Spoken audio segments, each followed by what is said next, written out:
Socrate a résumé son itinéraire le jour de sa mort, si du moins nous en croyons le récit qu'en donne Platon dans son Phédon. Socrate, jeune, s'intéressait à ce qu'on appellerait aujourd'hui la cosmologie, la métaphysique, physique fondamentale. Ainsi, il se familiarise avec les diverses conceptions de l'univers de son temps. Il cherchait aussi comment, à partir de cette physique, il pourrait trouver l'explication fondamentale de l'univers, soit dans l'univers, soit hors de l'univers. Et dans les deux cas, c'est ce qu'on appelle la métaphysique. Mais voilà, Socrate ne parvint pas à se satisfaire par cette seule science, ni ses déductions, sans doute parce que de son temps, on n'avait pas encore une science assez puissante, et il avait échoué. Alors il passa par un moment de découragement. Au fond, je ne sais rien.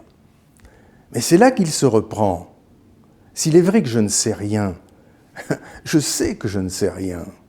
Je sais que je ne sais rien. Justement, je le sais. Et donc, je sais que je le sais. Et donc, d'une manière ou d'une autre, je sais ce que c'est que savoir. Et je le sais vraiment. Donc, je sais ce que c'est que la vérité. Et je sais ce que c'est que savoir en vérité. Alors, Socrate comprend ainsi qu'un échec peut être provisoire et précieux pour trouver la vérité. Savoir la vérité ou même échouer à la connaître à partir du monde nous renvoie à nous-mêmes, à l'homme.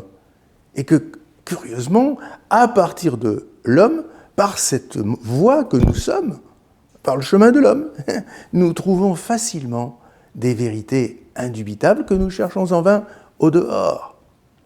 Donc, moi, qui savais que je ne savais rien, voilà que je sais aussi ceci, tout ceci.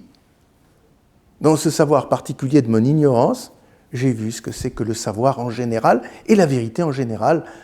Et donc je sais que j'ai un savoir du général, de l'universel, et que savoir commence par saisir et par définir ces universaux. Alors c'est formidable.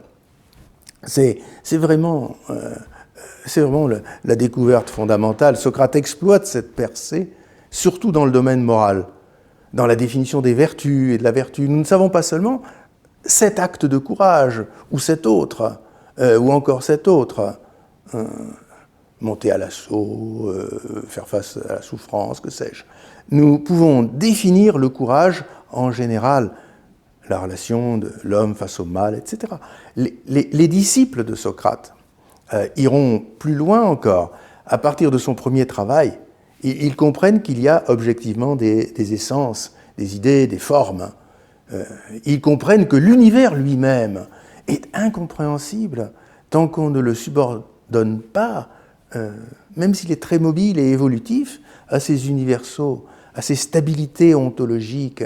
Plus tard, on dira à des lois ou à des constitutions. Vous voyez, ces essences sont vraies, réelles et fondées dans des idées qui se trouvent dans le nous, dans l'intellect, dans le logos. Vous voyez, c'est ainsi qu'en nous retournant vers l'homme avec Socrate, nous trouvons les essences. Les essences nous rendent le cosmos. Le cosmos nous assure la science, n'est-ce pas ? Et le cosmos ainsi connu nous conduit au logos.